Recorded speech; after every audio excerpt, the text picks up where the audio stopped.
দোস্ত যুবক, আমি পায়ে ধরে বলি, আমি হাতে ধরে বলি, তুই যদি আমার কাছে আয়, আমি তোরে বুকে জড়াইয়া ধরে বলি, যুবক,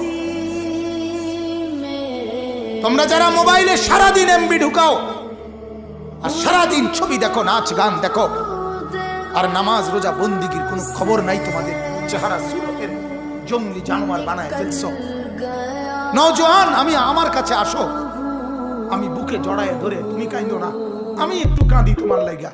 আজ তোমাদের জন্য কাঁদার কেউ নাই, আজ তোমাদেরকে নিয়ে ভাবার কেউ নাই।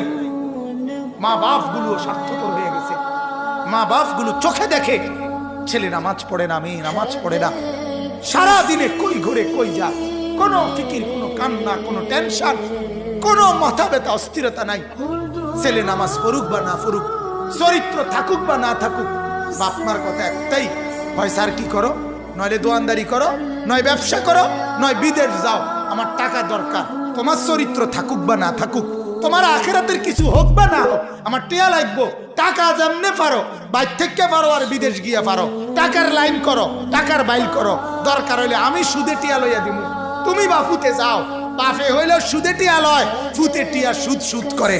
বাহ, দুইজনে মিল্লা সুদের লেনদেন করিয়া দোনোজনে মিল্লা জাহান্নামের রেডি হইতেছে। কথা বোঝেন নাই? নাইলে কথা তো এই ছিল না,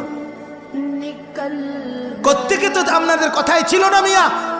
একজন মুসলমানের ঘরে যদি তার ছেলে মেয়ে বেনামাজি হয়, ওই বাবার চিৎকার করে কাঁদার কথা, ওই বাবা আহাজারি করার কথা, ওই মার কান্না, চোখের ঘুম হারাম হয়ে যাওয়ার কথা, যে আরে আমার কি হবে, আমার ছেলে তো নামাজ পড়ে না, আমার মেয়ে তো নামাজ।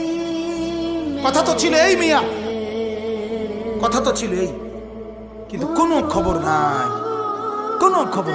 সবাই আলগা আলগা, সবাই আলগা। ছেলেরা ছেলেদের মতো করে করে আড্ডা দিচ্ছে, মেয়েরা মেয়েদের মতো করে আড্ডা দিচ্ছে, বুড়ারা বুড়াগো মতো করে 8-10 জন মিল্লা মিল্লা চা দোকানে বিড়ি খাইতে আছে আর গপ মারতে আছে, যার যে যার জায়গা আলগা আলগা হয়ে।